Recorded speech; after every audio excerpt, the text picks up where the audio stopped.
लेकिन शुरू करते हैं डॉक्टर पाठक आपसे। ये अचानक क्या हो गया है मोदी जी को? किस वजह से वो इतने धार्मिक कार्यक्रमों में मुब्तला हो गए हैं? सारे शासन प्रशासन के काम-काज छोड़कर संन्यास-वन्यास लेने का इरादा तो नहीं कर रहे हैं? डॉक्टर साहब, संन्यास तो शायद ही कभी लें नरेंद्र मोदी जी, क्योंकि उनके पास 1000 साल का प्लान है। वे खुद कह चुके हैं कि मेरे पास 1000 साल की योजना है। वे ऐसा क्यों कर रहे हैं, इस पर हम थोड़ा बाद में जाएंगे। पहले राजनीति विज्ञान के एक बहुत पुराने कोटेशन की बात कर लेते हैं। राजनीति शास्त्र में कहा जाता है कि राष्ट्रवाद मक्कारों की अंतिम शरण स्थली होता है। मक्कारों ऑब्लिक फासिस्टों। इसे थोड़ा सा बदलकर हम अगर भारतीय परिप्रेक्ष्य में देखें तो राष्ट्रवाद के चोले में धर्म फासिस्टों की अंतिम शरण स्थली दिखाई देता है। किसी भी व्यक्ति के धार्मिक होने पर हमें आपको क्यों आपत्ति होनी चाहिए? हमें बिल्कुल आपत्ति नहीं कि प्रधानमंत्री नरेंद्र मोदी धार्मिक व्यक्ति हों, धार्मिक कर्म कांडों में शामिल हों, हमें कोई आपत्ति नहीं। लेकिन वे देश का काम किस वक्त करते हैं? वे खुद भी कह चुके हैं, मैं फाइलें देखता नहीं हूं, ऐसी बिना देखे आगे बढ़ा देता हूं, वगैरह वगैरह। एक प्रधानमंत्री के नाते, एक देश के कार्यकारी प्रमुख होने के नाते, देश के सामने जो समस्याएं हैं, जो सवालात हैं, उन्हें वे कब एड्रेस करते हैं? आपने कब उनके मुंह से बेरोजगारी पर कोई सवाल बात सुनी? कब उन्होंने सांप्रदायिक सद्भाव की बात की? कब उन्होंने सीमाओं पर जो खतरा बढ़ रहा है, देश की अखंडता, हमारे नक्शे पर पड़ोसी देश दावा कर रहे हैं, अब तो नेपाल ने भी कुछ कर दिया है, उस पर उन्होंने कब बात? वे धार्मिक आयोजनों में जाकर एक धर्म राष्ट्र, धर्म राज्य के मुखिया बनना चाहते हैं। उनके दिमाग में एक सपना होगा कि मैं राजनीतिक मुखिया तो हूं ही, लेकिन अब देश का धर्माध्यक्ष भी बन जाऊं। अब आपका जो सवाल था कि क्या कारण है कि वे इतना ज्यादा धार्मिक हो रहे हैं, क्यों इतना ज्यादा धर्म के कामों में, आध्यात्म के कामों में रत हो रहे हैं, तो हमें यह समझना पड़ेगा कि नरेंद्र मोदी इस वक्त किन परिस्थितियों से गुजर रहे हैं।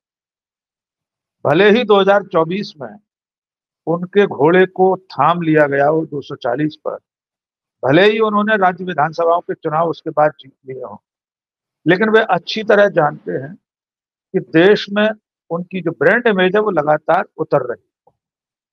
ऐसा संभव नहीं है कि आप एक तरफ 80 करोड़ लोगों को 5 किलो अनाज बांटें और दूसरी तरफ दावा करें कि हमारी जीडीपी 8.2% है। ऐसा मुमकिन नहीं है कि अंतर्राष्ट्रीय मुद्रा कोष हमें कैटेगरी सी में रखे, हमारी मुद्रा को घुटनों के बल चलता बताए,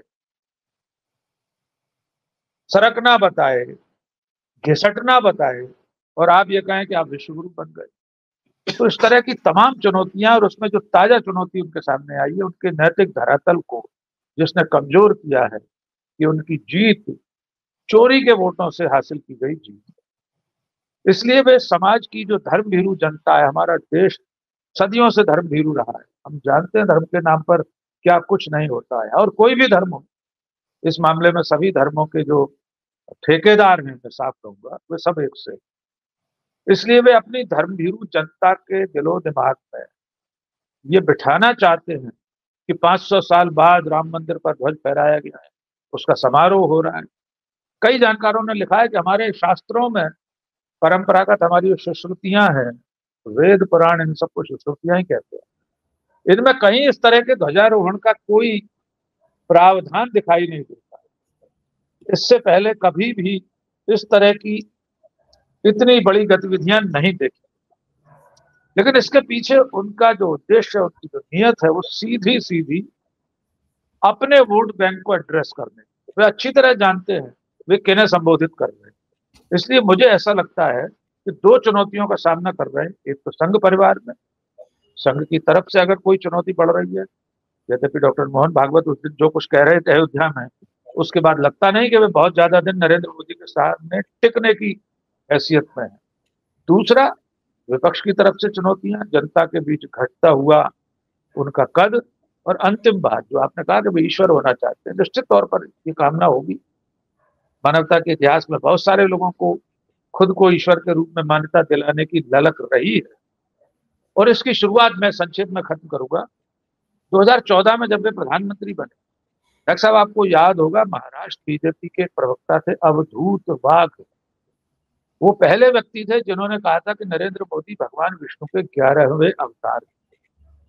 तब से अब तक शिवराज सिंह चौहान, उत्तराखंड के न जाने कितने मुख्यमंत्री, जगत प्रकाश नड्डा, बीजेपी के प्रवक्ताओं की तो लंबी फहरिस्त है, संबित पात्रा जैसे, जो उन्हें रामावतार, भगवान राम या कृष्ण की तरह भविष्य में पूजे जाने वाले व्यक्ति, भगवान विष्णु के अवतार, भगवान शंकर के अवतार, क्या क्या नहीं कहते। तो ये एक पूरा नैरेटिव गढ़ने की कोशिश है ताकि जनता को ऐसा लगे कि सचमुच में कोई नॉन बायोलॉजिकल, कोई अवतारी पुरुष धरती पर हमारे उद्धार के लिए उतरा है। इसलिए उससे कोई सवाल करे तो वो देशद्रोही होगा, धर्मद्रोही होगा। Copyright disclaimer under Section 107 of the Copyright Act 1976. Allowance is made for fair use for purposes such as criticism, comment, news reporting, scholarship, and research. Fair use is a use permitted by copyright statute that might otherwise be infringing.